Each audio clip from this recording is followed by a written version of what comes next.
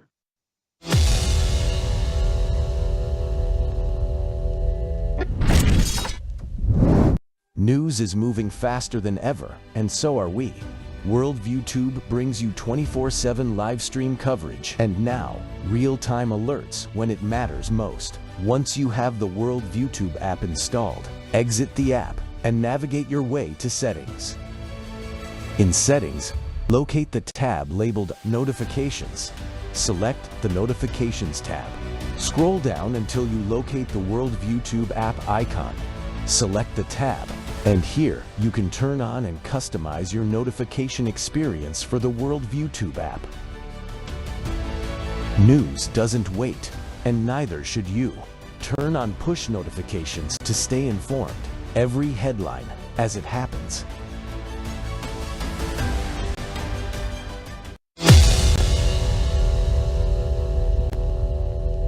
Reason. But Prince says that sorely lacks context. The Raven 23 team thought it had come under ambush trying to escort the U.S. official to safety. A car bomb had gone off, and the support team, Raven 23, was to block the traffic circle so the fleeing vehicles could move through there smoothly. All the vehicles stopped, except for one, which kept coming and coming and coming. It was a white Kia. The Blackwater team reported the white Kia was driving straight at the convoy like a suicide bomber. When it kept going, despite verbal orders and hand signals to stop, at least one Blackwater guard fired, killing the driver and his mother. Iraqis began firing back, and a full-blown firefight broke out. Call for them as backup. Reba and Daryl Slatton are the parents of one of the Blackwater guards, Nick Slatton.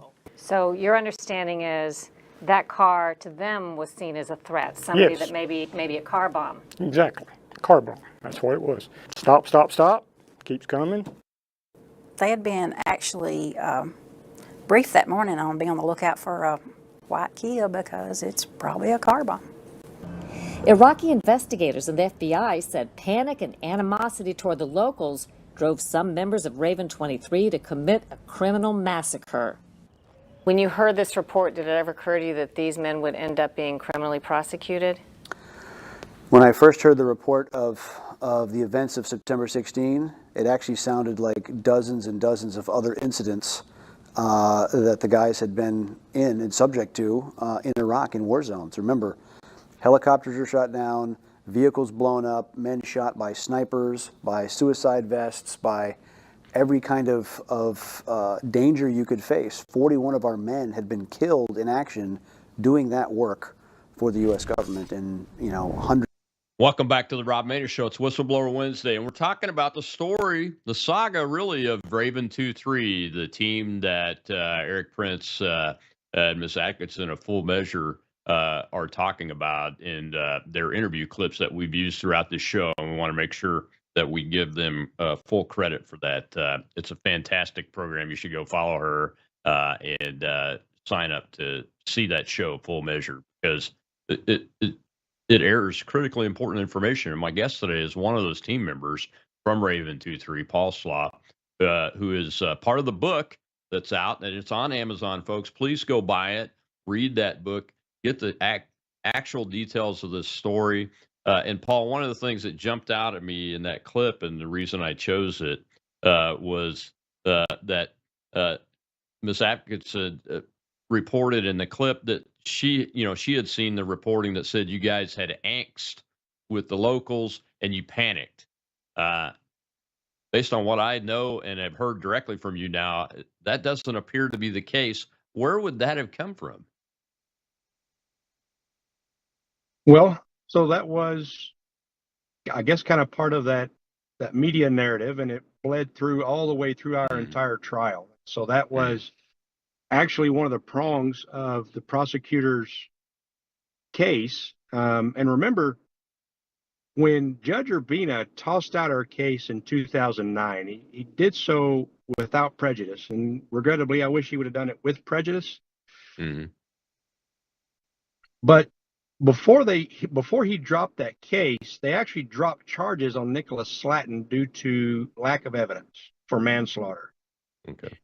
Now, fast forward, when they brought the superseding indictment in 2012, they came to Nick and said, we're going to charge you with murder unless you allow us to charge you with manslaughter, because the statute of limitations had run out, and the Court of Appeals had already ruled they couldn't charge him. They, being the DOJ, could not charge Nick with manslaughter. And so they charged Nick with first-degree premeditated murder in a war zone after having dropped charges on him due to lack of evidence in 2009.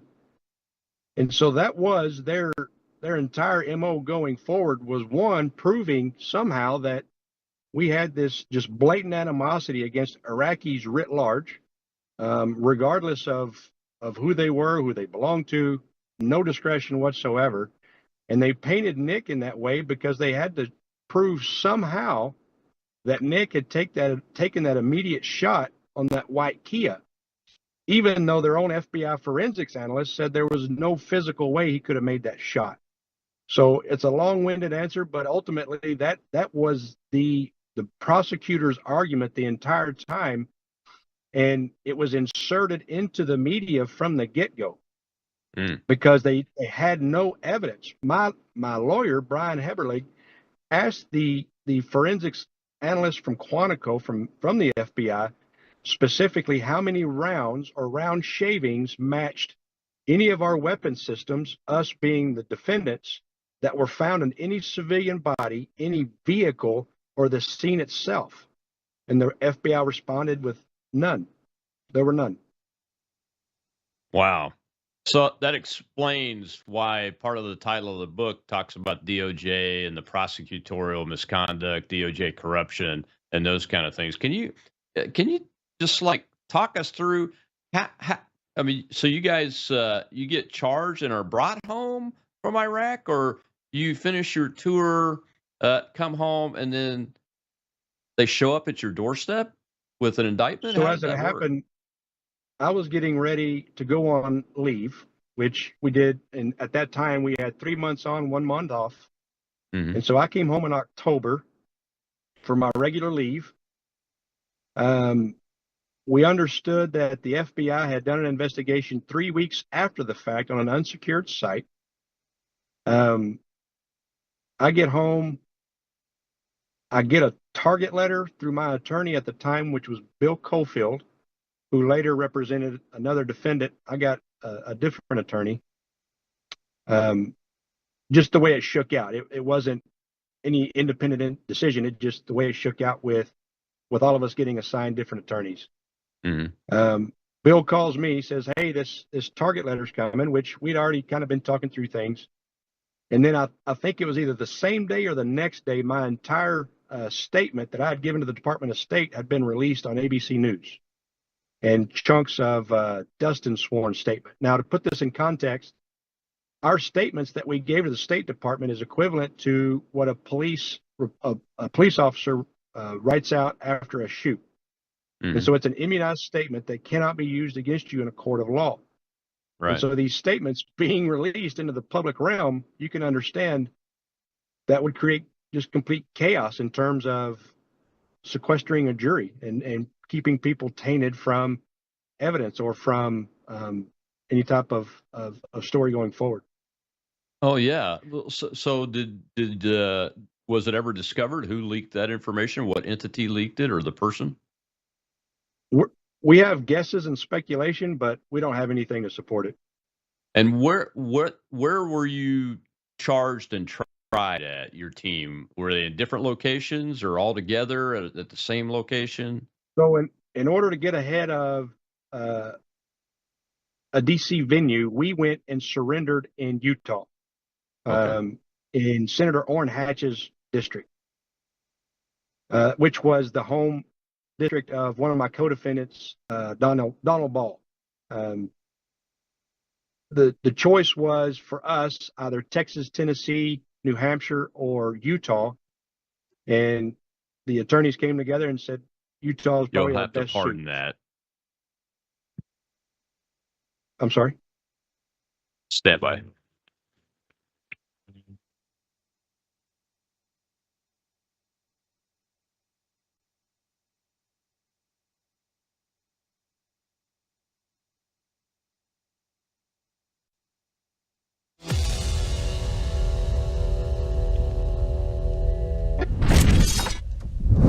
You woke up with a sore throat and a low-grade fever. You know you are getting sick, so here's your choices. You can get sicker and miss work, try to see a doctor this week, or sit hours in a crowded waiting room at urgent care. I have a smarter option for you. Open your medical emergency kit. Match your symptoms to doctor-recommended prescription in your booklet and take the right meds now and get well faster. This is not a first aid kit. It's like having an urgent care in your home. It includes doctor-prescribed medications to treat over 39 medical issues like respiratory infections, strep throat, pneumonia, UTIs, and more. No waiting to see the doctor and no standing in line at the pharmacy. It's right here. Every home should have at least one medical emergency kit, and here's how to order. Go to worldviewhealthcare.com. Your kit to treat dozens of common and serious illnesses is rushed to your door. worldviewhealthcare.com. That's worldviewhealthcare.com. The emergency kit available at worldviewhealthcare.com. Make sure you don't have to go to urgent care. I got pneumonia. I didn't have to go. I took this last year. Stayed at home, went to bed.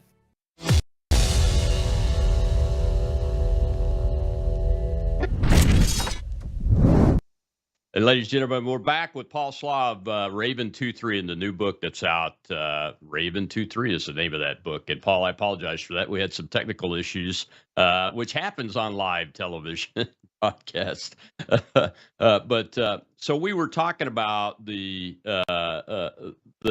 misinformation that was put out by somebody about using your statements that were not supposed to be released to the public, that are not supposed to be able to be held against you. And you were about to tell us how it led up to you were charged with actual crimes in a U.S. court. And the venue you had talked about you chose was Utah instead of getting caught up in the D.C. court. And thankfully, you guys had some attorneys thinking about that and did the right thing, I think. Yeah, so we did go and surrender in Utah. And then from that point, we, as I understand it, requested the Castigar hearing, which would be heard in the D.C. court by Judge Ricardo M. Urbina. We got our 3-week Castigar hearing, which, as I understand it, in the legal world is really, really rare. And what that means in plain English is a Castigar hearing is walking through evidence that could have been tainted. And so they had to walk through each piece of evidence to figure out if it had been tainted or not. And come to find out, Ken Cole, who was the prosecutor at the time, had not only read our statements, but also used them in developing their indictment. And Judge Urbina came out with that 100-page, essentially excoriation of his misuse of our statements and misuse of applying the law correctly in our case, and dismissed the case due to constitutional violations and the fact that we had been cleared by Department of State officials. Yeah, but when he dismissed the case, it wasn't with prejudice. And when it's not with prejudice, then they can come back and charge you again. But That's if the right. evidence was tainted, what evidence did they try to use this time? They re-engineered the case, and so essentially they just brought in Nick as he's the one that kicked off the entire manslaughter event through his murderous shot from his sniper rifle. And so that was a new case that was brought in 2012, which would have been President Obama's primary year, I believe, with new prosecutors. Ken Cole at the time had been, I think, helping. I don't want to misspeak here, but he was not in the picture at that time. Anthony Asuncion, who was a U.S. attorney, along with AUSA Patrick Martin, were the ones that brought the case. So you eventually went to trial? We did. So in June of 2014, my family and I, along with the other fellows, moved to D.C. We showed up for our trial. Showed up for that trial. We were all living in the same home, except for Evan. He had chosen an apartment downtown, which just suited his lifestyle much better. The funny thing is I went downtown for a housekeeping hearing, and I'm sitting at the table with my attorneys, and I'm the only defendant there. And Patrick Martin, of all people, walks up. Now here, picture this. This is the assistant U.S. attorney, walks up, reaches out his hand to shake my hand, and he says, "Who is this fine-looking young man?" Ahead of a trial. And I stand up, I shake his hand, and I said, "My name's Paul Slough, and I'm one of the 4 men you're trying to kill." And the guy was just gobsmacked. And I think I was equally gobsmacked at the fact that they didn't even know what I looked like. They had no clue who I was. I was simply part of that machine. Speaking of the machine, Paul, tell folks that what's in the book about this machine that really attacked you guys, and based on what I've heard, totally unwarranted. I mean, the reason I played the third clip was that was Eric talking about this is a typical day, a typical type of attack. Hundreds of them are happening every single day in the city and around the country. It wasn't unusual. Nothing stood out about it. Why did this machine this machine able to attack you guys like? Well, one of the pieces that Gina found out through her investigation was that the News Bureau at the time they're in Baghdad, I can't recall correctly, but it had something to do with guidance that they had received from the U.S. Bureau to cover this story. And it was my understanding that, based on what Cheryl Atkinson was reporting, and even CNN the same night putting out their reports, was purely in the context that this was a completely one-sided gunfight. And so again, I go back to the 3 entities that were involved in this decision-making process. 2 were government, and 1 was an oil company. And so, looking at the entirety of the context, you have people who want a particular man in charge and willing to do what's necessary to make that happen. And I'll put a finer point on it in that the same week that this gunfight happened, the same police chief that was removed from our country because he couldn't testify in our courts, being tied to terrorist organizations, he put out essentially what was, if you were in Nasir Square on September 16th, come to my office. Why? Because they were writing checks. They were writing checks for people that had been hurt, that had been killed. And so the numbers just exploded from that point. One of the guys that I worked with, who actually took the footage from the tower right after the gunfight, there are no bodies in the streets. There are no bodies strewn about that would have had to have been there based on the numbers and the counts that we were charged with. And so nothing ever made sense. And one last point, we were covered by a drone that none of us knew about that was in the air. It shows us coming into the square, and then it goes black. And then there's a wet spot where my command vehicle was that got shot out from under us. And then it's it. And the prosecutors said that it was our fault because we didn't file to preserve that evidence that we didn't know existed. Of course, Right. they always try to blame Brady violations on the defendants. When the judge was awake and he wasn't getting woken up by marshals to answer questions. Wow. Unfortunately, that's the government we lived in up until a few months ago. And I'm glad you brought up Cash and Pam Bondi and Ed Martin, because that team, they need more help though, Mr. President. Get more people like them to work. And Harmeet Dillon too is another one. I put in. Go ahead. Go ahead. Sorry. Go ahead. No, I'm gonna play a little clip from one of your guys, I think, that got pardoned here. Go ahead, Mr. Producer. Play that last clip. And I remember I boxed in the word Fowler snare, and then immediately I hear on the speaker, there's like a little speaker in your cell where you can push a panic button, if something happens. I hear over that, Slatton, pack your stuff, you got a presidential pardon. And this was a year and a half before the pardon even happened. There had been no mentions of pardons. It wasn't on any of our radar, none of that. And so I was like, man, I'm going crazy, right? And so it was a couple days later, they let us out of our cells finally to call our family. I called my sister and she's like, Nick, have you talked to anybody? I said, no, I've been locked down. She said, well, the New York Times reported that President Trump is considering pardoning soldiers accused of war crimes. And it mentioned you by name. I was in the paper with Golston and Gallagher and myself. Those were the three names in the article that was written.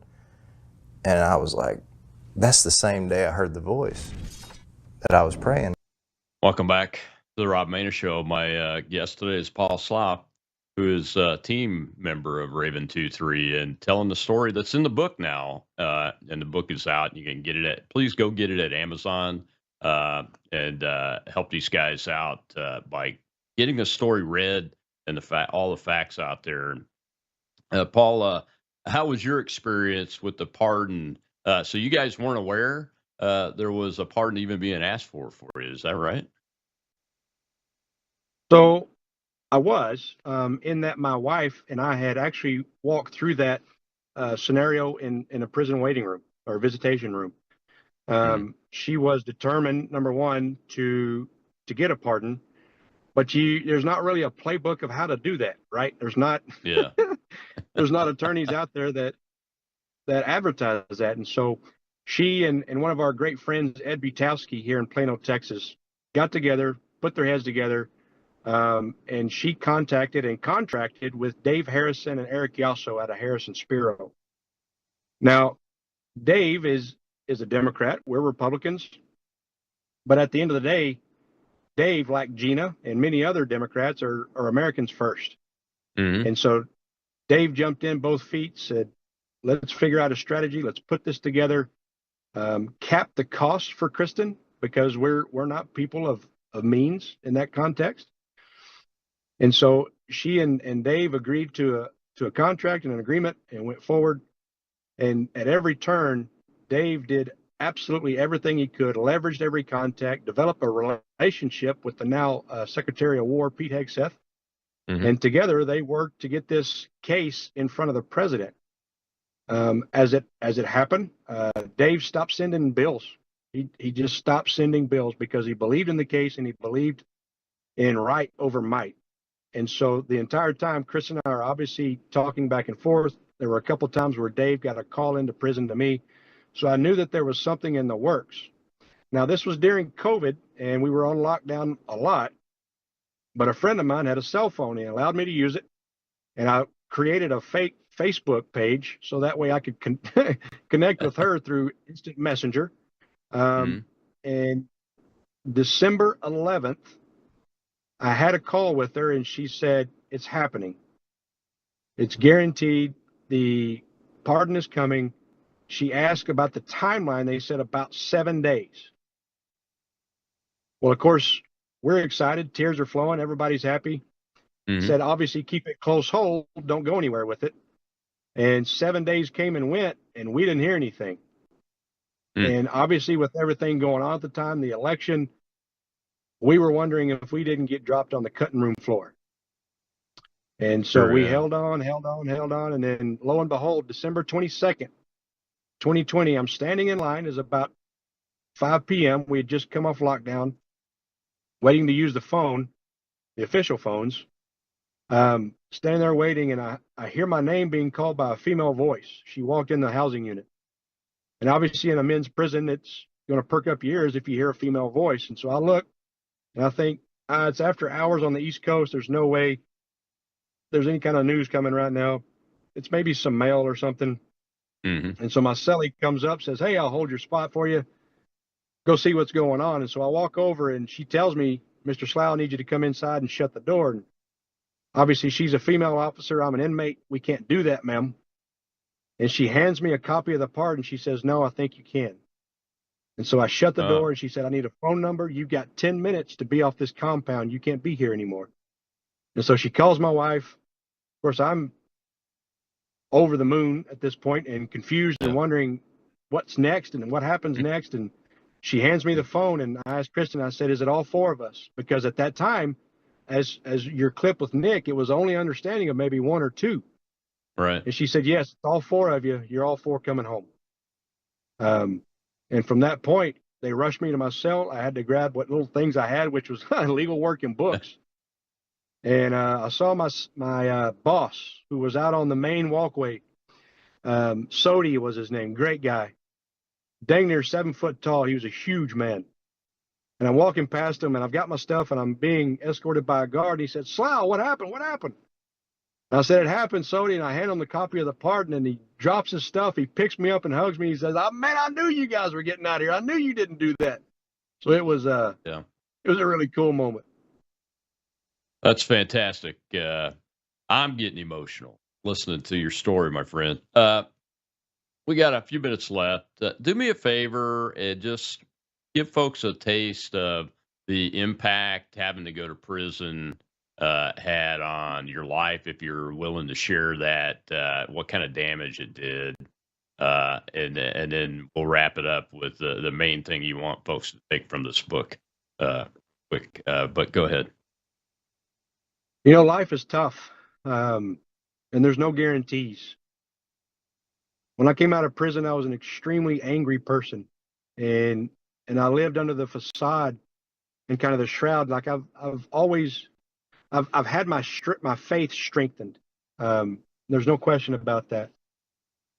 But I also wore a mask that everything was okay. I'm fine, and it wasn't. It wasn't. I still hold some resentment and some anger towards what happened because it was so just egregious. Not only for us, but especially for Nick being charged with first-degree murder and sent to die in a box by a judge who slept through the trial and slept through our sentencing. It's an absolute disgrace. What I want people to take away from this book is today it's me, tomorrow it's you or your loved one. Always ask a question. Don't ever take the media narrative as the gospel. I don't care what source it is. Look it up. Do your research. Be a critical thinker. Because casting away critical thought is how we are in this current position now, this current environment. We're taking sound bites from a dumb box telling us how to live our lives versus critically thinking through each and every component of our daily life, and especially those that are affected by our laws. And that's why it's important for people to get engaged and to walk through creating solutions on the inside. That's why I've chosen to work in government and in policy, because it's critical to have people that have walked through that meat grinder and walked through those experiences to come back with buckets of water to try and put out the fires that are going on in the house. Absolutely. So I got about a minute left. Tell folks where they can find you. Obviously the book, but also what kind of policy are you actually working on? You're a district director for a House state representative. in the state of Yes, sir. Texas, and we're praying for Texas and everybody there today due to the terrorist attack at the ICE facility. So tell folks where they can find you and what kind of policies you want them to know that you're working on and why. You can find me on Facebook, find me on Instagram, on X, obviously LinkedIn. I'm working with Tommy Marquez from Tommy Marquez Consulting to work on Calvin Gibbs' case. The man was charged with 3 murders, 2 of which he was not even engaged with. And the third, he was shooting a Taliban fighter that was engaging his own troops. He's one of many that we're trying to fight for. And so we're working that with Pipe Raiders Foundation and many others. And our book obviously can be found on Amazon, Barnes & Noble, or Books A Million. Well, thank you, Paul. Thank you for your time. Thank you for giving us the honor of telling this story again and having you on here. We appreciate your service. We appreciate your family's service. It's been tough, but you're in our prayers. God bless you. Thank you for having me, Colonel. Thank you, sir. All right, tomorrow's Truth Thursday. Chad Caton's my guest of the Conservative Caucus. Said we're going to talk about Boone Cutler, our friend Boone Cutler, for a little bit, and we're going to talk about some of this crazy crap that's coming out in narratives and out of people's mouths that are on the left side of the aisle. You don't want to miss it, because he's going to fire you up. I'll see you then.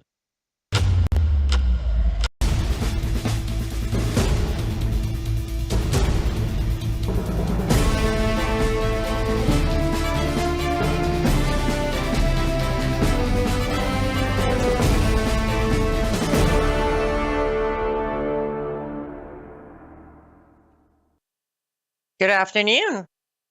Welcome back to another episode of Live Up to Freedom. Thank you so much for joining me. We are live on worldviewtube.com or worldviewtube X and Rumble. Also, if you do have our app, you can watch us there. And if you don't have the app, you can get it for free on your app store, WorldviewTube. We're also live on X America News X. We're also live on my Substack, Facebook, YouTube, Rumble. I think that's about it. So wherever you are watching us, make sure to share, thumbs up, comment. I don't know, do whatever you can do to put us on the algorithm. Because I went to bed last night. I'm just gonna get to it. I went to bed last night with a complete planned Monday program. Like, okay, tomorrow, Monday, I'm going to talk about this. I'm going to touch on that. I'm going to touch on that. Woke up this morning, pretty early morning, because I normally, my Mondays start pretty early. I woke up and yeah, nothing, not a word of what I had planned will be included today. Because I woke up to so much going on that is getting bare minimum coverage as always, because, well, we don't talk about this kind of stuff because, one, it goes against the narrative. 2, who cares? We're comfortably numb. We're completely fine. And then there's the crew that covers it up because, well, some people might actually see right through it and be like, oh, what is happening? So there's a lot to cover. And I actually, as we were getting ready to go on air, I did give a heads up to my producer, like, you may want to remove one of the headphones because I might most likely yell a lot today because I am not okay. This is not okay. What is happening? What has started happening from last night, our local time being morning of Europe and Middle East, until this very moment, as it is, 4:04 p.m. Eastern time on Monday, September 22nd. Nothing about it is okay. None of it should have happened, but guess what? It has happened. So we're going to dive in. We're going to talk about them. Question is, where do I start? Here's where we will start. This is nothing new, but it seems to be getting worse. So for those of you who may not follow at all and not care, which you should, this is the week as of today until end of the week, the 30th, basically 7 days, until September 30th. It's the week of UN General Assembly Convention. This year is the 80th year of it. 80 years ago, supposedly they decided that, okay, as the chair of UN put it out himself, 80 years ago, from the ashes of the war, they decided that if you start this General Assembly, then we can move towards peace. Okay, And they're very proud of themselves because they think today, after 80 years, they have achieved much more peace. And we're just going to soon have the rainbows and unicorns flying everywhere and across the world, and we're all going to be happy. That's what they think. The first day, which is today, is mostly everybody arriving, lots of handshaking, lots of photo ops, lots of red carpets down. As I posted on my Facebook earlier, today is the day when JFK Airport becomes the busiest airport as these heads of states and governments arrive. But of course, I had to add my own touch to it because it also becomes the busiest platform, busiest airport that welcomes with a smile and hugs and peaceful handshakes, welcomes some of the worst tyrants, dictators, jihadists, and globalists to United States of America. Now, I already, as I said, it's 4 o'clock for some in the afternoon. I already had people commenting or messaging of, well, this is a UN assembly. It has nothing to do with US. Number one, it does. You know why it does? United States of America does have the power to say the UN Assembly Convention shall not be held in United States of America any longer. Did you know that? Did you know we don't have, there's no gun on our head to every single year to present and host this 1 week of convention? Did you know that? You didn't know that. Is that why you keep telling me that we have no choice? It has nothing to do with US, it's UN. No, it does. Every single time the current US government, depending on the year, decides to continue hosting this useless waste of time and money and a platform and a microphone for propagandas and lies to be spreading across the world, it's a choice by US administration to continue giving them the platform, the building, all of it. Okay? They don't own that building. UN does not own that building. And even for a split second, if they did, again, we don't have an ultimate, never-ending, never-expiring contract. Let's not mention what happened to we should just walk away from UN anyways. What happened? Anyhow, so yes, it does. Now, also, every single person who arrives in America to go to this convention, either as a speaker, as a representative, as a translator, whatever, you name it, whatever figure steps down at JFK to get to this building and to this convention shall have an American visa. You know who issues those visas? Because UN doesn't. UN does not issue visas for US. US issues visas for US. Every single visa is issued by our immigration. It is. And last week I made a post. Well, I shouldn't say last week, as of last Monday.